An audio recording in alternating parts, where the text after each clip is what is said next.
So I hit my brakes and I just swerved over her. Okay. The driver is impaired of something.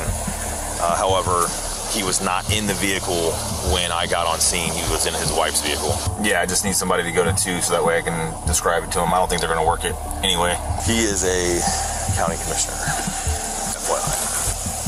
So that's why. You understand your husband could go to jail for intoxicated driving? He's obviously impaired. I know who your husband is, okay? And this could have turned out very badly. I don't ever want to have to do this to a public official at all. Welcome back to the LackLuster channel. Today's video features the Manatee County Sheriff's Office, who on April 20th of 2022 received a crash call from an OnStar system, which automatically calls 911 and enables the vehicle's mic and speakers if it detects a collision. Attention, a crash has occurred in a Ford vehicle. Press 1 at any time for location information. Line open.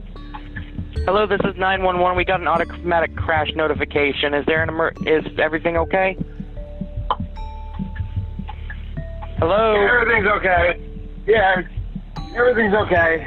Okay, what, was there an accident or was it a faulty notification? No, I just had someone swerve in front of me, so I swerved out, and it's something, but I'm okay. Okay, are there any injuries? No, I'm fine. Okay, any fuel or fire hazards? No, I'm fine. Okay, where did this occur at so I can get a law enforcement started for you? The voice on the line sounds slurred from being intoxicated or from a possible head injury. Then, they stop responding. Hello? Hello? Sheriff's Office, hello? Jessica Cruz happened to be traveling behind her husband, and when she saw the accident, she parked and ran to George Cruz's vehicle and takes over for George, answering the dispatcher's questions. Hey, are you okay? I need you to get in my car. I need you to get in my car right now. Okay? Sheriff's Office. Hi, we're good. We're good. I'm so sorry.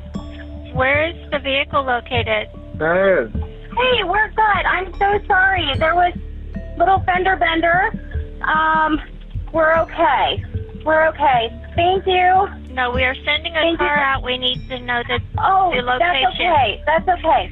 No, we're totally good. Who am I speaking with? This is Jessica Cruz.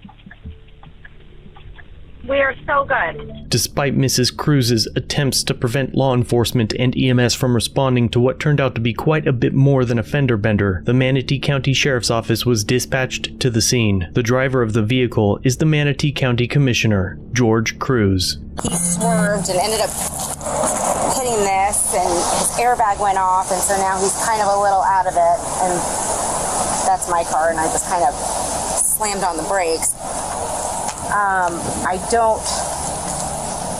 I didn't see anything that happened. I have absolutely no idea. Okay. Within the first few seconds of the encounter, Jessica claims that her husband swerved and hit the tree, but also that she didn't see anything happen. The deputy now approaches Mr. Cruz. Let me talk to him real quick. What's his name? George Cruz. George Cruz? Okay. Did somebody call you? Yeah, the whole neighborhood. I'm working the special detail in here, and everybody keeps driving up to me. Oh, so, really? yeah. So, where's he at? Hey, babe, how you feeling?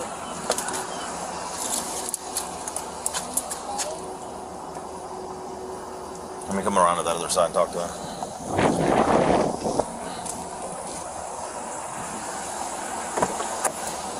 Hey, how you doing? Good. How are you? I'm good. Can you tell me what happened? I was coming through the gate and somebody cut me off and blew right past me, and I tried to hit my brakes and curve around them and just cut a curb. Okay. So you're saying that somebody was going around you? Somebody cut. Our whole road's being ripped up, so they try to curve around me. So I hit my brakes and I just swerved over her. Okay. All right. Why's your shirt wet? What's going on with your shirt? Is it sweat? It's a sweat. Because from the airbag? The airbag just Well, the airbag doesn't have water in it, so. It doesn't have water. Why is there water? I'm stressed. Stress. Okay.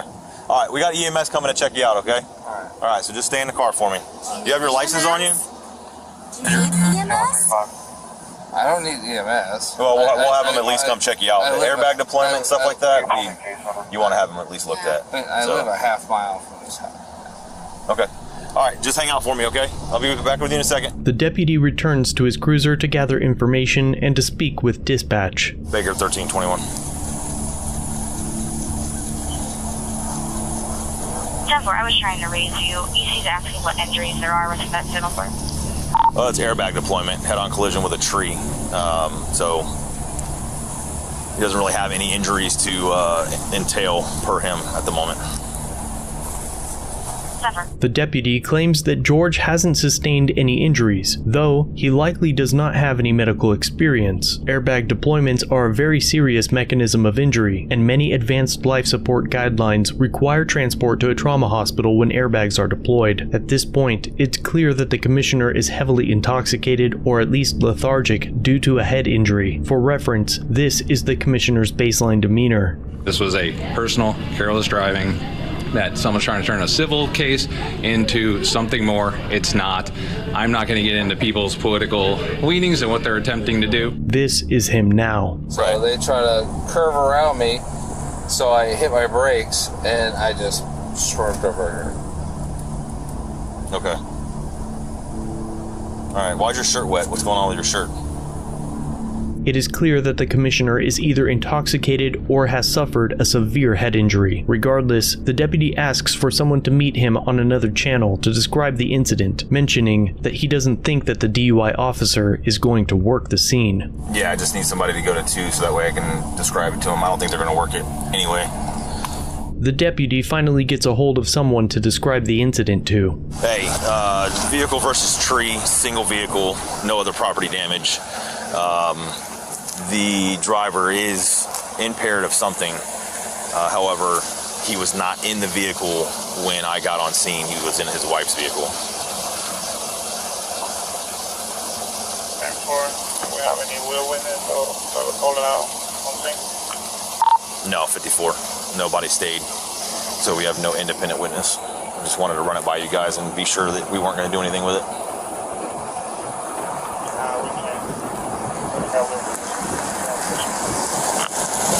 All right, 10-4. I'll get a patrol unit to come work the crash.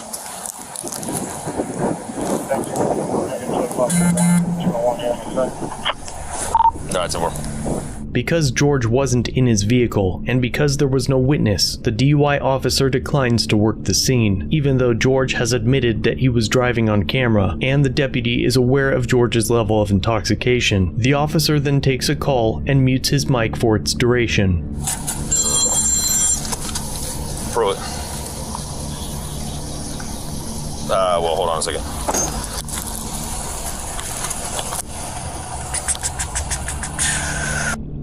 The deputy then retrieves George's registration and insurance. Dispatch radios him to inform him that EMS would not be responding because there are no confirmed injuries. The deputy then retrieves the commissioner's driver's license. Baker 1321.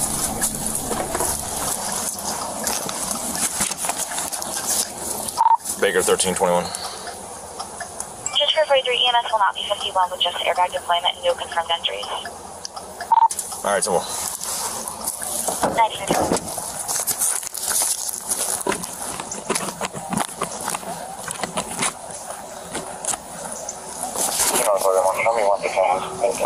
Does he have his license on him? Yes. Can I get that from? Get his license. Yes. Give your license, please. My name is Nick Pike. We are in Charles, Cole, Ida. There you go. First name Jessica. John. Are you still at the Daisy Place address? Yes. Yes. In fact, our daughter just drove by with 2891. her soccer teammate, and she got all freaked out. Go ahead and call a tow truck. Start getting that on the way. Okay.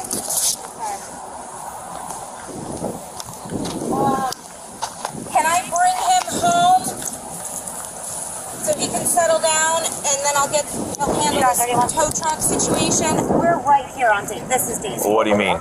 Like you're gonna drop him off at home and then... And he can go home with my daughter just drove by. Okay. With her soccer teammate. Yep, that's fine. Can I drop you off with her? Yeah, that's fine. I can handle this? Yep. Thank you, sir. I'll be right back. You want my license? No, you're fine. Despite the deputy making it clear that he believes the commissioner is intoxicated, he never asks him to perform field sobriety tests, blow into a PBT, or push to have a specialized DUI officer respond. As far as we can tell, the officer never mentions granting the commissioner special privileges, but there are many portions of redacted audio in the video that was released. Instead of asking questions or investigating the incident at all, he allows the commissioner's wife to drive him home. A second deputy now arrives on scene. The dude freaking crashed into a tree. Dude, did he miss the road? No, he's drunk. Just can't do a DUI because nobody can put him behind the wheel.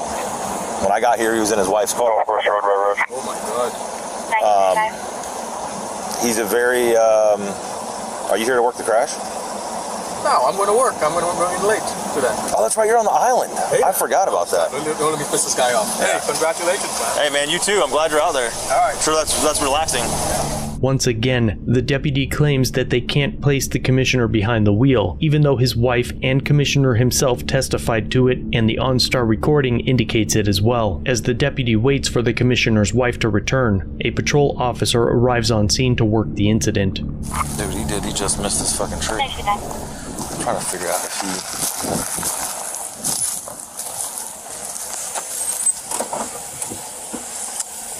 What's up, man?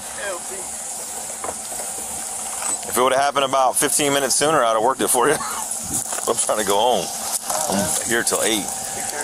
I'm trying to look and see how this went down. She's lying. That's his driver's license and his registration. I don't have the insurance. This is probably her coming back up, the wife. Okay. She went and dropped him off at home. He's intoxicated. But when I got here, he was out of the car, in her car. And then there was nobody that stopped to say that they saw him in the car. He's admitting to being in the car and driving. She's admitting to him being in the car and driving, but it is what it is. Single vehicle accident, no property damage or anything like that. He is a county commissioner, FYI. So that's why she's going to be very political with you. Very polite,